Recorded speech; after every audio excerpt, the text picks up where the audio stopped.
తాకట్లో ఉన్న మీ బంగారాన్ని విడిపించి ఆ రోజు ఆన్లైన్ రేటుకి కొంటాం. Sharma gold company.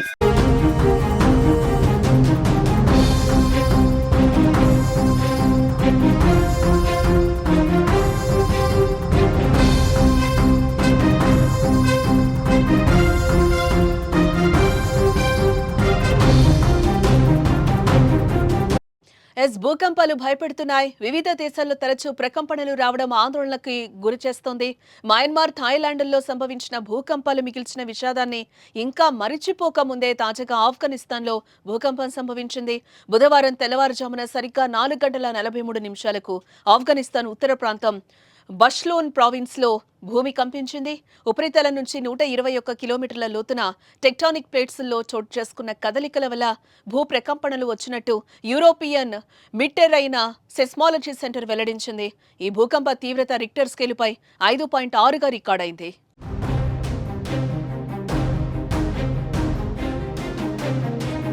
దీంతో ఆఫ్ఘనీలు ఉలిక్కిపడ్డారు. ప్రాణభయంతో ఇళ్ల నుంచి పరుగులు తీశారు. అయితే భూకంపం వల్ల ప్రాణ ఆస్తి నష్టం సంభవించినట్లు ఇప్పటి వరకు సమాచారం అందలేదు. కొన్ని చోట్ల పలు నివాసాలు బీటలు వారినట్లు తెలుస్తోంది. ఆఫ్ఘనిస్తాన్తో పాటు పక్క దేశాలు తజికిస్తాన్, కిర్గిస్తాన్లను కూడా ప్రకంపనలు చోటు చేసుకున్నాయి. భారతదేశానికి కూడా ప్రకంపనలు తాకాయి.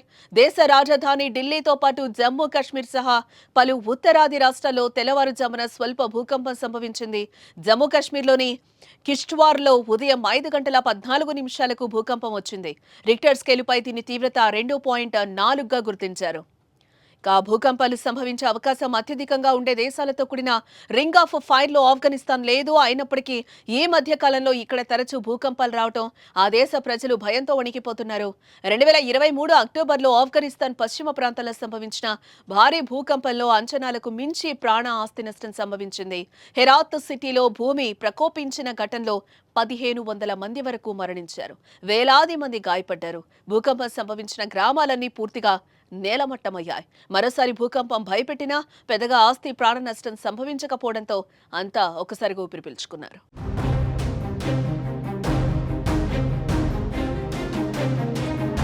కొన్ని రోజుల క్రితం మయన్మార్, థాయిలాండ్లో వచ్చిన భూకంపం తీవ్ర విషాదాన్ని మిగిల్చింది. వందలాది మంది చనిపోయారు. భారీగా ఆస్తి నష్టం వాటిల్లింది. అయితే ఆ తర్వాత నుంచి ప్రతిరోజు ప్రపంచవ్యాప్తంగా ఏదో ఒక దేశంలో భూమి కంపిస్తూనే ఉంది. మన దేశంలో కూడా ఈ ప్రభావం ఉంది. కొన్ని రోజులుగా ఉత్తరాది రాష్ట్రాల్లో, మరీ ముఖ్యంగా ఈశాన్య ప్రాంతాల్లో స్వల్ప భూ ప్రకంపనలు చోటు చేసుకుంటున్నాయి.